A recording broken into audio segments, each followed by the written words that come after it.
আমি আপনাদেরকে প্রায় প্রায় বলে থাকি যে আসলে ইসলামিক দেশে ইসলামিক কোনো দল বা কোনো ইসলামিক শিক্ষা প্রতিষ্ঠান তারা সব সময় বঞ্চিত থাকে। তো এখানে আপনারা দেখতে পাচ্ছেন জাতীয় প্রেস ক্লাবের সামনে আজকে আমি এসেছি। তো এখানে এসে দেখতে পাচ্ছি আজকে 6 দিন যাবত তারা হচ্ছে ধর্মঘট করেছে। কেন করেছে? একটা মাদ্রাসা অনেক দিন যাবত চলতেছে, তাদের বিল বেতন কিচ্ছু দেয় না। হ্যাঁ, এবং আমরা এখানে একজন ভাইকে পেয়েছি এবং তার সঙ্গে কথা বলবো যে আসলে কি সমস্যা এবং ওনারা কোথা থেকে এসেছেন। তার সঙ্গে একটু কথা বলা। আসসালামু আলাইকুম ভাই, আপনাদের বাড়ি কোথায়? আমার বাড়ি হচ্ছে ভোলা লালমোহন হলিগড়নগর ইউনিয়ন। তো এখানে 6 দিন যাবত কি করতেছেন আপনারা? আমরা 19 জানুয়ারি থেকে আজকে 6 দিন আমরা অবস্থান ধর্মঘট পালন করতেছি। আমাদের দাবি হচ্ছে বাংলাদেশ স্বতন্ত্র ইবতেদায়ী মাদ্রাসা জাতীয়করণের ঘোষণা দিতে হবে।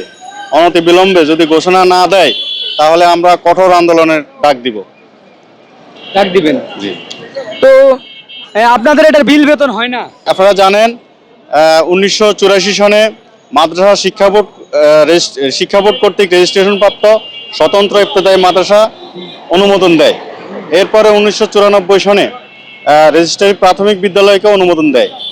এর পরিপ্রেক্ষিতে 2013 সালে 9 জানুয়ারি 26,000 মতান্তরে 27,000 রেজিস্ট্রারি প্রাথমিক বিদ্যালয়কে জাতীয়করণের ঘোষণা দিয়ে তাদেরকে সুকৌশলে নিয়ে যায় এবং সুকৌশলে স্বতন্ত্র ইবতেদায়ী মাদ্রাসাকে বঞ্চিত করে তারা নিচ্ছিন্ন করে দেওয়ার একটা পরিকল্পনা মেতে আছে।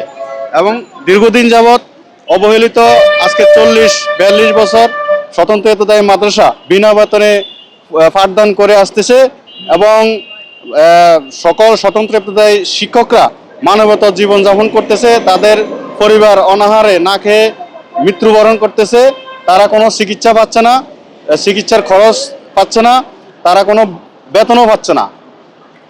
তো আমার কাছে হচ্ছে একটা কথা আপনাদের, আমার যারা দর্শক রয়েছেন, শ্রোতারা রয়েছেন, ভক্ত রয়েছেন, তাদের কাছে একটা আমার কথা জিজ্ঞাসা রয়েছে যে বাংলাদেশে যদি একটা স্কুল তৈরি করা হয় সেটা এমপিও ভুক্ত হয়।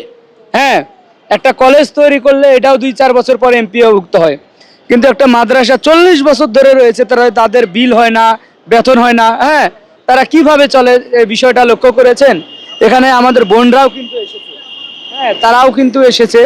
তো স্কুল কলেজগুলো যদি এমপিও ভুক্ত হতে পারে, সরকারের ভুক্ত হতে পারে, সরকারি বেতন পায়, তাহলে মাদ্রাসাদের ভাই এখানে 40 বছর ধরে তারা বৈষম্য শিকার, তাদের কি অন্যায় একটু আপনারা বলবেন কাইন্ডলি।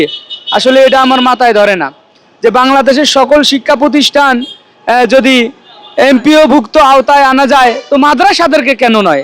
যেহেতু আমাদের এটা মুসলিম কান্ট্রি।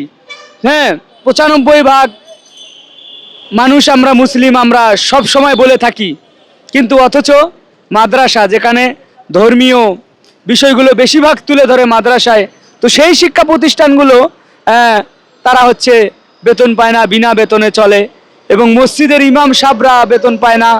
হ্যাঁ, এমনটা করা উচিত নয় যে মাদ্রাসার শিক্ষকরা বেতন পাবে, ধর্মীয় প্রতিষ্ঠান যেগুলো রয়েছে সেগুলো সরকারিভাবে চলবে। এগুলো কি করা যায় না?